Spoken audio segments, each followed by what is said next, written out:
wait. I gotta sit next to Steve. Come on. You sit here. Steve and I sat together for 12 years. You want to sit with him? We're not gonna sit now. We're good. Thank you so much. Members of Parliament, call the roll, please. Senator Marsden. Here. Senator Lucas. Here. Senator Newman. Senator Normant. And Senator Spruill. Aye. Mr. Chair, you have a quorum. Thank you so much.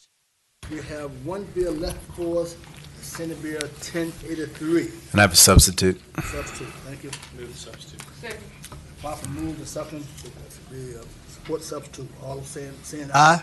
Aye. All opposed? Thank you. Now, so you would know what we would do, we're going to deal with the substitute. I already have it. We are not going to, Do they have it? go back from day one. We're going to look at the substitute, and we go from there. Because if we go back to day one, then we will have to think all over again. So we're going by the substitute. Yes, sir.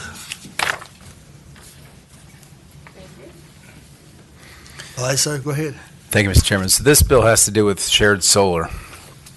And you all might remember that we approved another shared solar bill in full Commerce and Labor on Monday that had only to do with Dominion territory.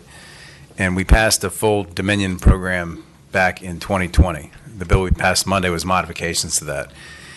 This bill has to do with APCO territory. And the reason that we did not do APCO at the time, back in 2020, was because there was concern if we had a statewide program, how the low-income program might get only isolated in APCO territories. And as we said, APCO is a whole different discussion. We need to save it for another day. And so today's that day.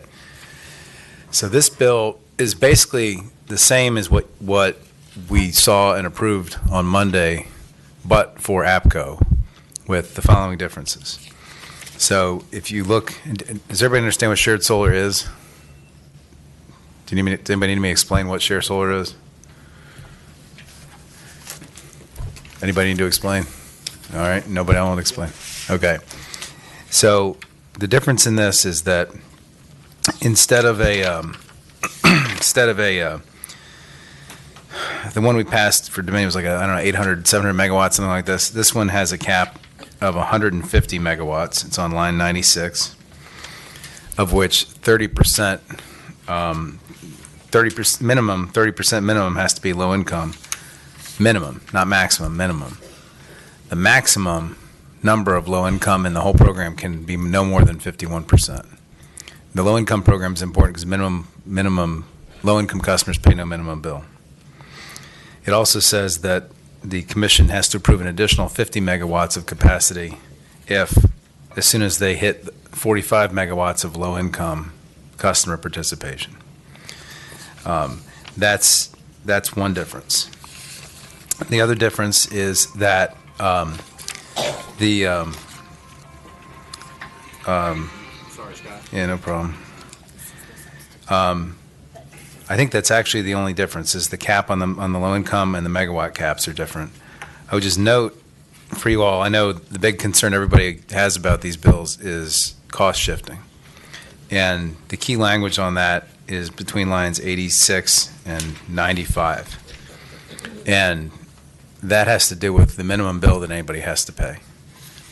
And so the way this works is the SCC is required to set a minimum bill where they look at the costs that people who subscribe to shared solar should bear.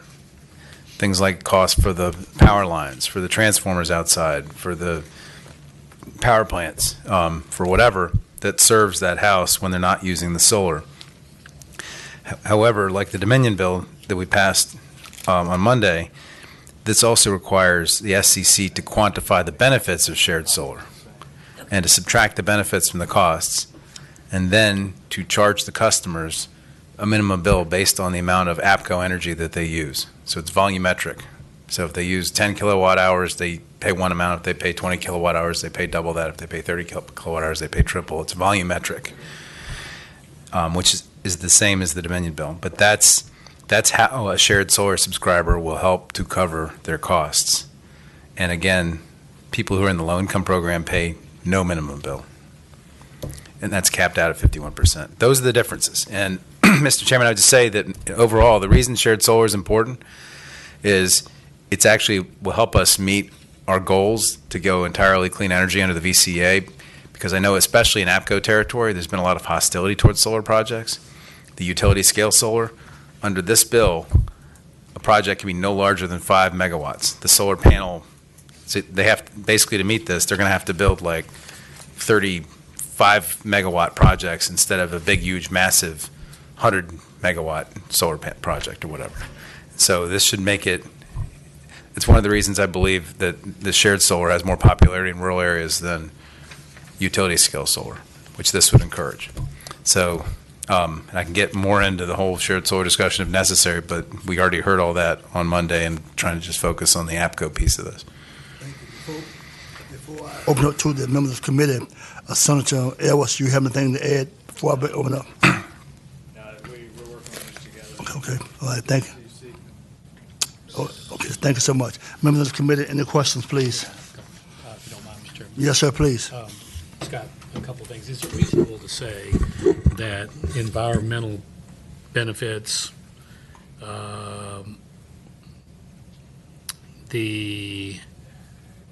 and the consider costs the commission deems relevant to ensure subscribing customer pay a fair share of providing the electrical service? Well, I guess, is it reasonable to say that number F and the last is a argument against the fact that, I guess, an argument for the fact that there is still going to be cost shifting?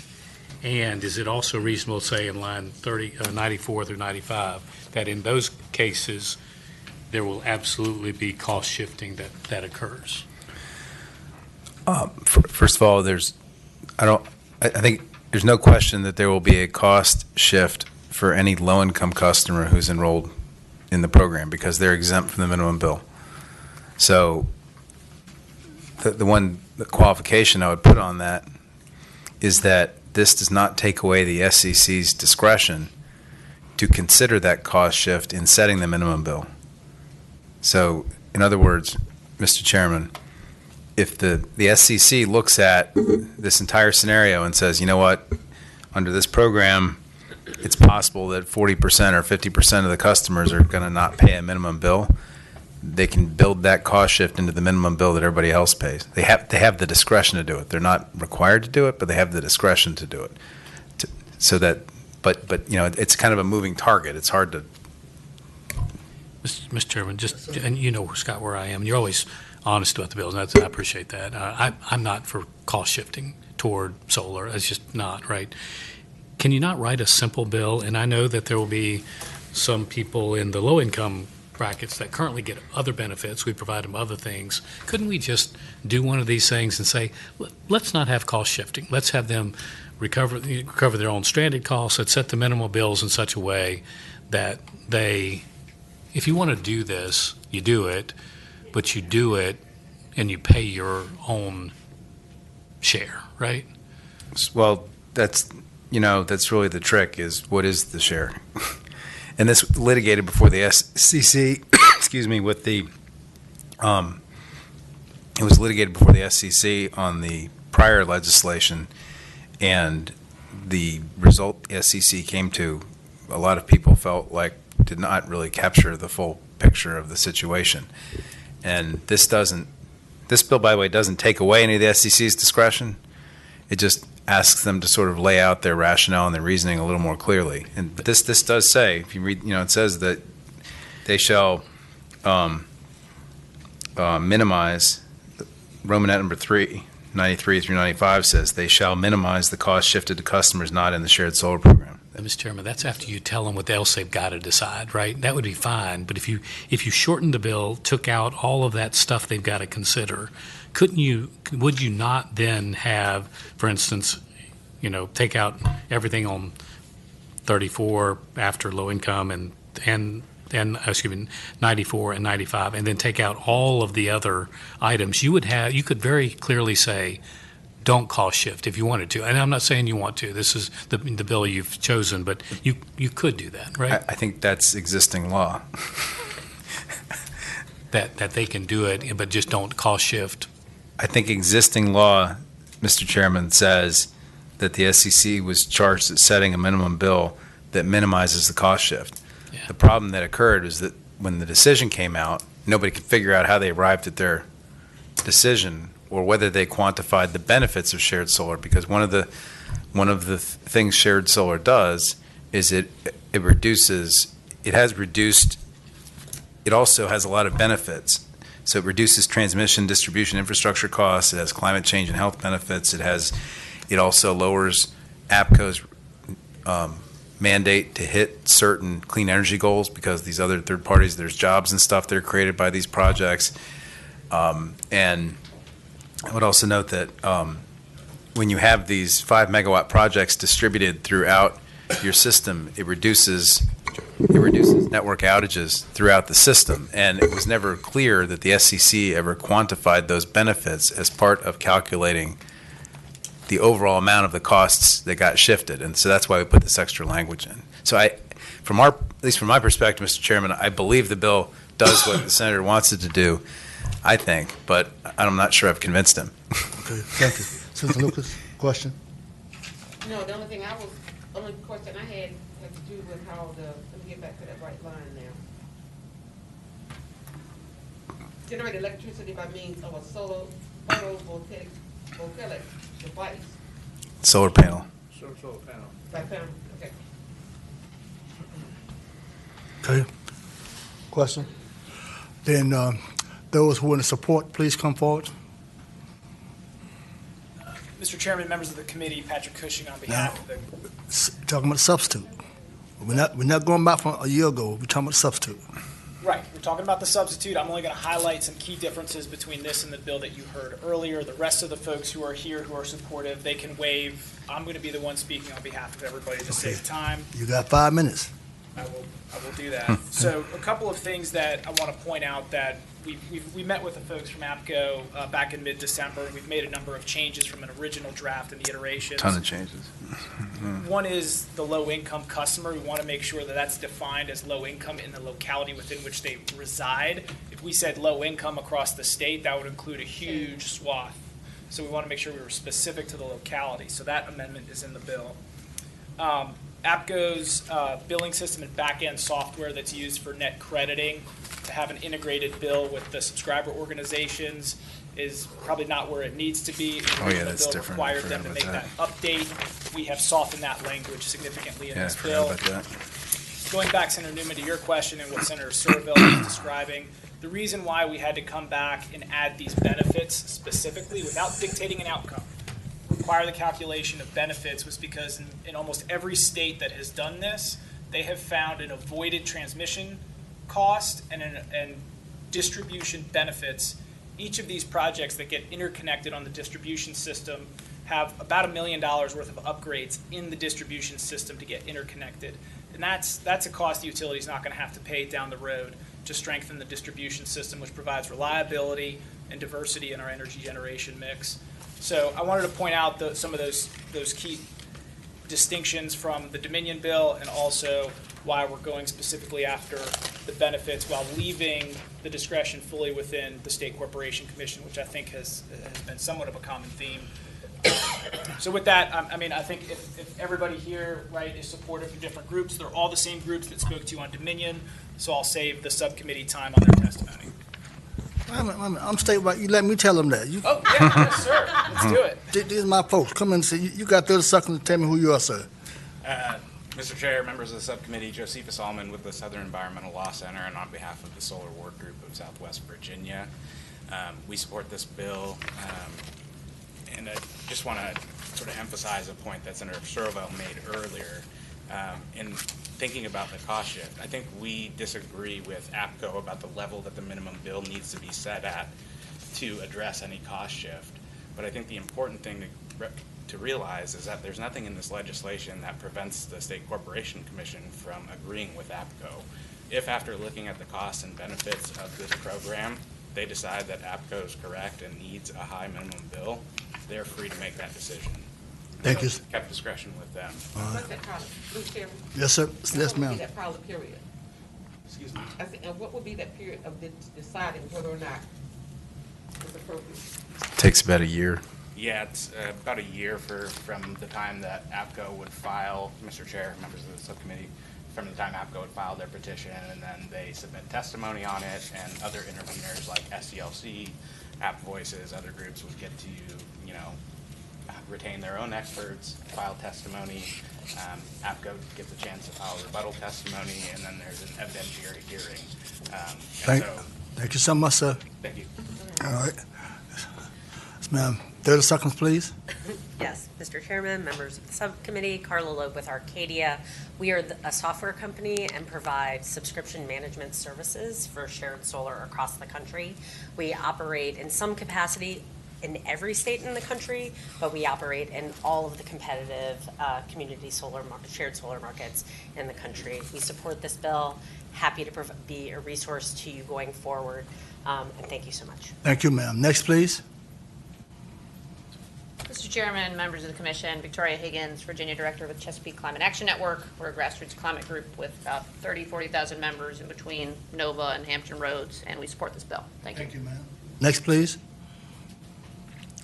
Mr. Chair, members of the subcommittee, my name is Abigail Thompson with Gentry Lock Consulting. On behalf of the Solar Energy Industries Association as well as Dimension Renewable Energy, we support this bill. Thank you so much, ma'am. Next, please. Mr. Chair, Brittany Whitley on behalf of Apex Clean Energy, headquartered out of Charlottesville, and we support the bill. Thank you, ma'am. Next, please. Mr. Chair, members of the subcommittee, Stephanie Johnson with the Chesapeake Solar and Storage Association, and we support this bill. Thank you, ma'am. Now, the lady who always give me a hard time, she didn't stand up and say something. She would have waved her hand at me. Okay. Praise the Lord. Thank you so much. All right. Anyone else here that did not speak in support? Those who are in opposition, please. 5 minutes, sir, please. Sir, thank you, Mr. Chairman, members of the committee, John Morris at Appalachian Power, and I think, in a nutshell, the reason that APCO has been consistently stubborn on this issue is to the point that Senator Newman raises. The particular circumstances of our service territory make us extremely sensitive to shifting costs. We appreciate the efforts of the patron and those working with him to try to address some of that, but as the patron has acknowledged, there will be some cost shifting, the cap notwithstanding. So in essence, you're looking at a situation in which a non-participating customer, in effect, would almost pay double. They are paying now for renewables and the utility scale solar that APCO's working on. Plus, they'll be paying for shared solar program that they're not using. So that is just a very difficult situation for us. I'm mindful of the discussion that was had on kind of the SEC decision. And again, to the senator's point, it's very prescriptive. It gives them discretion, but it tells them they must consider A, B, C, and D. I don't think there's any illusion that the effect of that will be to increase the minimum bill. It intends to lower that minimum bill, which would exacerbate, again, the cost shift. So for all of those reasons, we're continuing to be opposed to the bill. Thank you so much, sir. Anyone else in opposition? Senator Survey, this is the same bill, I believe, that you had an APCO, the main all in one, and you separate the two, the same thing? They're not the same thing? In 2020, I had them on one to start the session, and then I carved APCO out in the middle of session. I did not have them together. There was a bill in the House that had them all together being carried by, I think, Delegate Subramanian or something like that, but I never have had them together in a bill, except for in 2020, briefly. Any more discussion with the members of the committee? Anybody in the audience? If not, we operate by motions. Move to report. Second. The properly moved and second that we report the bill to the full committee. Call a roll, please. Senator Marsden. Aye. Senator Lucas. Aye. Senator Newman. Senator Normand. Senator Spruill. Aye. Ayes 3, noes 1. Thank you so much. The bill report to the full committee 3-2. Thank you so much.